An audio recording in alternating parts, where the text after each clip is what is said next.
Bonjour à tous, et bienvenue sur notre chaîne. Nous sommes ravis de vous retrouver pour une nouvelle vidéo qui aborde une question fréquemment posée et qui, pour beaucoup, suscite encore de nombreuses interrogations. Pourquoi l'islam interdit-il la viande de porc ? Ce sujet, bien que centré sur un aspect particulier de la religion, soulève en réalité des débats plus larges sur la spiritualité, la santé et l'éthique. L'interdiction de la viande de porc, loin d'être une simple règle alimentaire, est un principe profondément enraciné dans les enseignements islamiques, et il est important de comprendre ses origines et sa signification. Dans cette vidéo, nous allons plonger dans les raisons spirituelles et pratiques qui justifient cette interdiction dans la foi musulmane, et nous verrons comment elle s'inscrit non seulement dans un respect des lois divines, mais aussi dans une volonté de protéger la santé des croyants. Nous aborderons cette question sous un double angle, celui de la spiritualité, en explorant les enseignements du Coran et de la tradition islamique, mais aussi celui de la science et de la santé, pour comprendre les raisons pratiques et sanitaires qui peuvent expliquer cette interdiction. Restez avec nous, car nous allons éclaircir ces questions de manière approfondie et accessible. Les enseignements du Coran. Dans l'islam, le Coran est la principale source de guidance spirituelle et légale. Il est perçu comme la parole directe de Dieu révélée au prophète Muhammad, paix et bénédiction sur lui, à travers l'archange Gabriel. En tant que tel, il sert de fondation à la vie des musulmans, influençant chaque aspect de leur quotidien, y compris les pratiques alimentaires. Concernant la viande de porc, le Coran contient plusieurs versets qui interdisent explicitement sa consommation. Le verset le plus direct se trouve dans la sourate 2, verset 173. Il vous est interdit, la viande, de porc, de sang, de viande d'animal sacrifié au nom d'un autre que Dieu, de l'animal étranglé, battu à mort, mort par chute, ou dévoré par un animal sauvage, sauf si vous l'avez égorgé, avant qu'il ne soit mort. Sourate 2, verset 173. Ce verset est clair et sans ambiguïté. Il énumère des interdictions alimentaires, et donne un cadre strict sur ce qui peut, et ne peut pas être consommé par un musulman.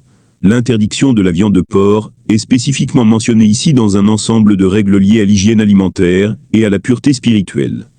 Pourquoi cette interdiction est-elle spécifiquement mentionnée ? L'interdiction de la viande de porc n'est pas uniquement un détail d'ordre sanitaire, mais elle repose également sur des raisons spirituelles et éthiques profondes. Le porc est considéré comme un animal impur dans plusieurs traditions religieuses, y compris dans l'islam. Le Coran met en évidence cette impurité en interdisant sa consommation, soulignant ainsi l'importance de maintenir une pureté physique et spirituelle. Un autre point important à comprendre est que les règles alimentaires de l'islam ne sont pas simplement des restrictions. Elles visent à guider les croyants vers un mode de vie plus sain, pur et proche de Dieu. La consommation d'aliments, comme la viande de porc, est donc perçue non seulement en termes de goût ou de préférence, mais aussi en termes de moralité et de pureté. Ce principe est répété dans plusieurs autres versets du Coran. Par exemple, la sourate 6, verset 145, et la sourate 16, verset 115 réitèrent l'interdiction de la viande de porc, en tant qu'aliment impur, renforçant ainsi cette règle dans le cadre de l'islam. Ce verset, tout comme d'autres, qui suivent la même logique, nous rappelle que dans l'islam, les choix alimentaires ne sont pas anodins. Ils font partie d'une approche intégrée de la vie, où chaque acte, même en apparence aussi simple que la consommation d'un repas, est un moyen de se rapprocher de Dieu, et de vivre en harmonie avec les enseignements divins. En dehors de la dimension spirituelle et morale, l'interdiction du porc a également des fondements pratiques, qui seront explorés plus en détail, dans les sections suivantes de cette vidéo, notamment en ce qui concerne les bénéfices pour la santé et la prévention des maladies. Signification spirituelle de l'interdiction. L'interdiction de la viande de porc, dans l'islam n'est pas simplement une règle alimentaire, elle est profondément ancrée dans la vision spirituelle et éthique de la vie musulmane. Dans l'islam, chaque action, qu'elle soit physique ou mentale, a une signification spirituelle. Cette règle alimentaire fait partie intégrante des principes plus larges de purification, de soumission à la volonté divine, et de respect des lois divines. L'idée de purification spirituelle, dans l'islam, le concept de pureté va au-delà de la simple propreté physique. Il englobe une purification intérieure et spirituelle, qui vise à rapprocher le croyant de Dieu. La viande de porc, étant considérée comme impure, est vue comme un obstacle à cette pureté.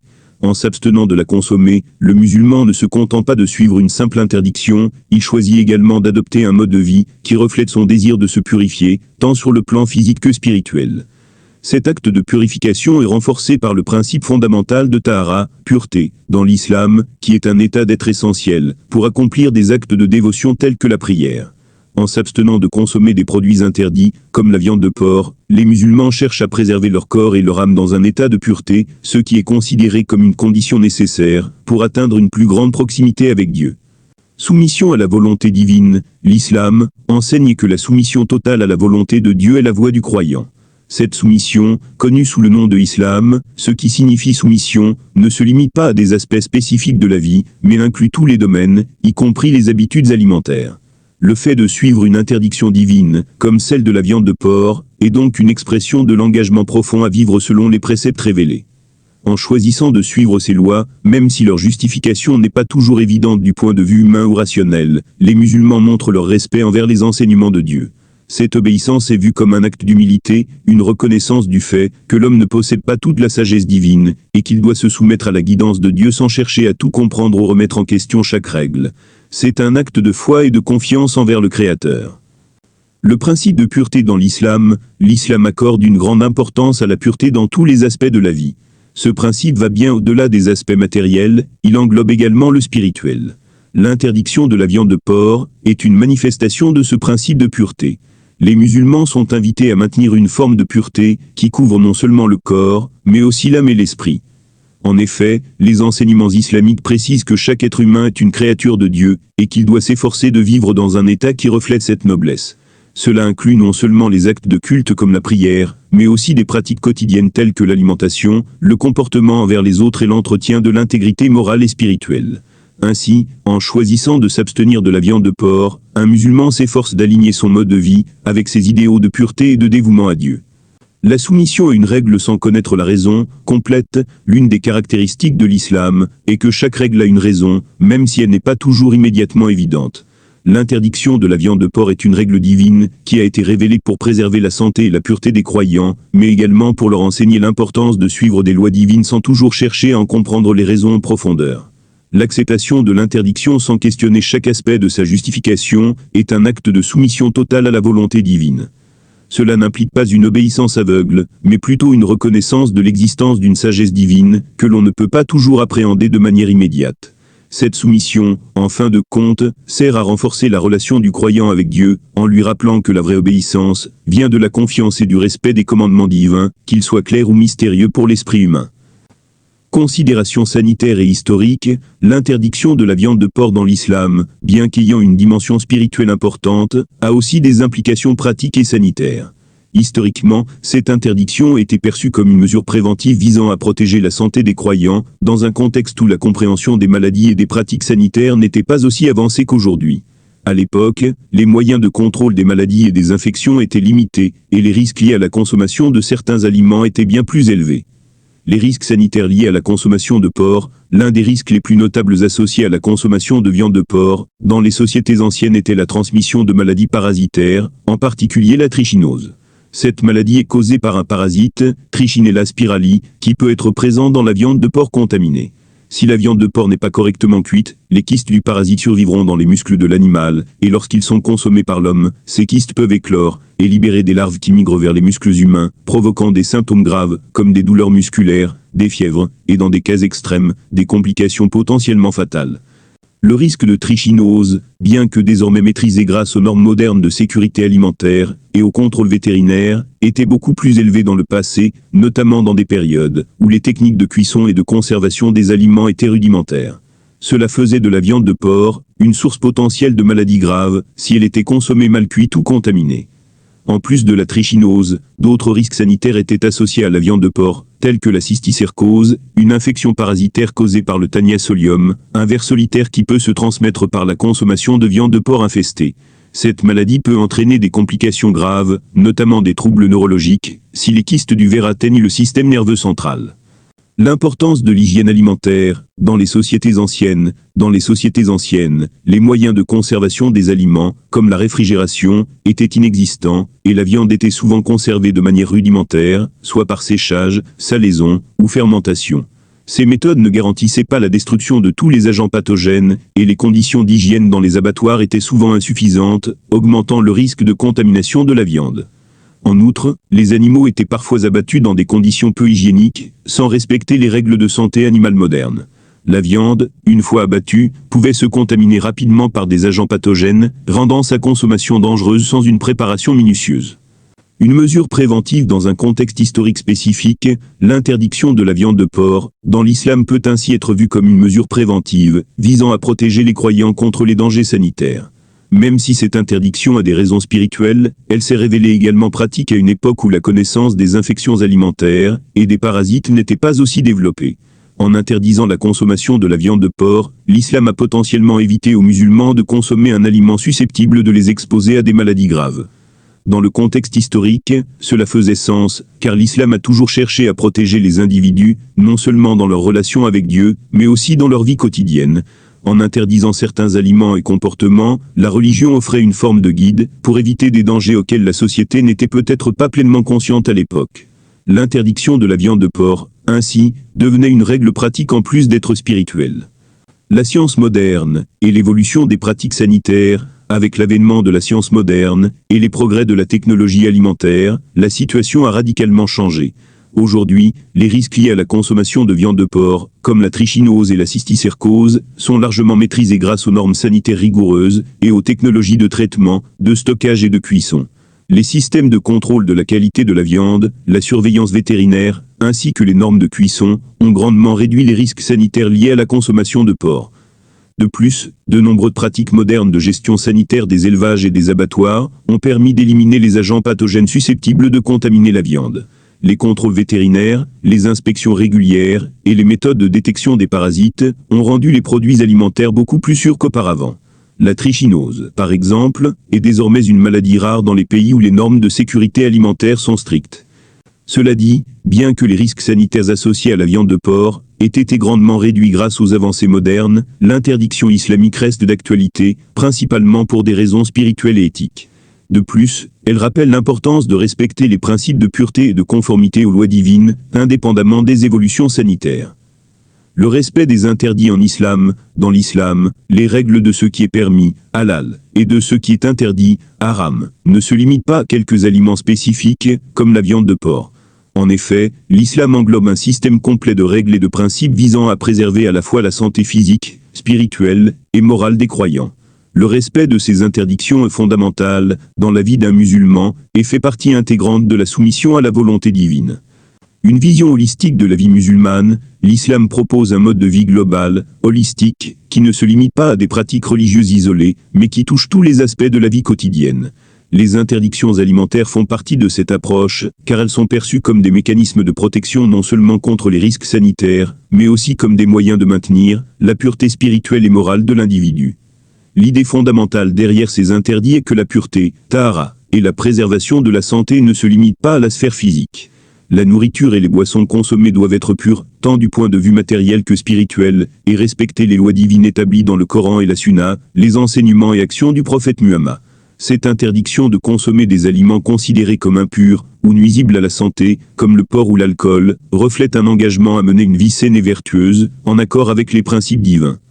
L'interdiction de ce qui est nuisible à la santé, dans l'islam, ce n'est pas seulement le porc qui est interdit, mais également tout ce qui est considéré comme impur ou nuisible à la santé.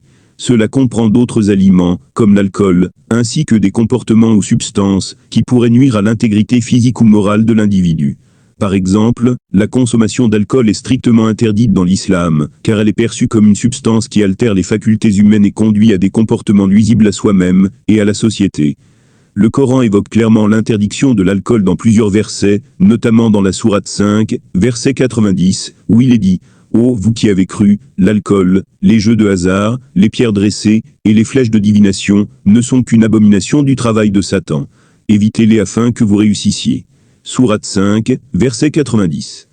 Dans ce verset, l'alcool est classé parmi les abominations et est clairement prohibé pour les croyants, non seulement en raison de ses effets néfastes sur la santé, mais aussi en raison de son impact sur le jugement moral et spirituel de la personne.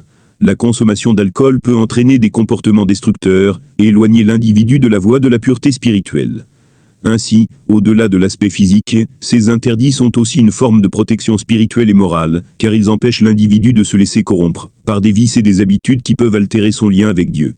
Les règles alimentaires strictes, le concept du halal, l'islam impose des règles strictes en matière d'alimentation, dont l'une des plus connues est la méthode d'abattage des animaux pour la consommation. La viande consommée par les musulmans doit provenir d'animaux abattus selon des méthodes précises qui garantissent la pureté et le respect des lois divines. Cette méthode d'abattage s'appelle halal, ce qui signifie permis ou licite en arabe. Le terme halal ne se réfère pas uniquement à la viande de porc, mais à toutes les pratiques alimentaires et de consommation qui respectent les principes islamiques. Par exemple, la viande d'un animal doit être abattue en prononçant le nom de Dieu, Bismillah Allahu Akbar, et l'animal doit être abattu de manière à assurer sa mort rapide et indolore, dans le respect de l'animal.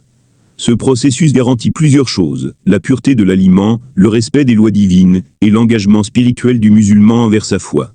Par ailleurs, le halal ne se limite pas à l'alimentation, mais englobe également les autres pratiques de consommation, comme les vêtements, les produits cosmétiques et les médicaments. L'islam enseigne que tout ce qui est halal contribue à maintenir un état de pureté spirituelle, et que chaque action, aussi banale soit-elle, doit être en accord avec la volonté divine. Un engagement à vivre d'une manière pure et respectueuse des lois divines, les musulmans suivent ces règles strictes non seulement parce qu'elles assurent une alimentation saine et moralement correcte, mais aussi parce qu'elles constituent un moyen d'exprimer leur foi et leur soumission à la volonté de Dieu. En respectant les interdictions et les prescriptions alimentaires de l'islam, les croyants montrent leur engagement à vivre une vie pure, dévouée à Dieu, et conforme aux principes divins. Cet engagement n'est pas limité aux aspects visibles de la vie, comme la nourriture, mais s'étend également à la conduite morale et éthique de la personne, à son comportement envers autrui, et à son souci constant de maintenir une relation pure avec Dieu. Les règles alimentaires strictes, telles que celles qui régissent la consommation de viande halal et l'interdiction de la viande de porc, font donc partie d'un engagement plus large à mener une vie vertueuse et spirituellement alignée avec les enseignements de l'islam. En résumé, l'interdiction de la viande de porc en islam repose sur des fondements spirituels, sanitaires et historiques. C'est une règle divine qui nous rappelle l'importance de respecter les principes établis par Dieu, d'agir dans le respect de sa volonté et de préserver notre santé physique et morale. À travers cette interdiction, l'islam cherche à protéger le croyant non seulement d'un point de vue matériel, mais aussi spirituel, en lui offrant un chemin vers une vie pure et conforme aux lois divines. Cela montre aussi la sagesse des règles islamiques, qui prennent en compte à la fois les besoins spirituels et les considérations pratiques de l'humanité. Cette interdiction, bien qu'elle soit très précise, fait partie d'un ensemble de pratiques qui visent à préserver la dignité, la santé et la pureté du croyant, en l'encourageant à vivre une vie saine et vertueuse, en toute soumission à la volonté de Dieu. En comprenant cette interdiction, nous sommes invités à adopter un mode de vie plus réfléchi, respectueux de notre corps, de notre âme et des enseignements divins. Nous prions pour que Dieu nous accorde la sagesse de comprendre et d'appliquer ses commandements dans nos vies quotidiennes. Qu'il nous guide vers le droit chemin, nous protège des choses nuisibles, et nous accorde une vie saine et spirituellement épanouie. Qu'il fasse de nous des êtres conscients de notre responsabilité envers notre santé et notre âme, et qu'il nous donne la capacité de respecter et de vivre selon ses lois divines. Si cette vidéo vous a aidé à mieux comprendre cette question, n'hésitez pas à liker, partager et vous abonner pour plus de contenu. N'hésitez pas à poser vos questions dans les commentaires, nous y répondrons avec plaisir. Merci de nous avoir rejoints aujourd'hui, et que la paix et les bénédictions de Dieu soient sur vous. À très bientôt pour une nouvelle vidéo, Inch'Allah.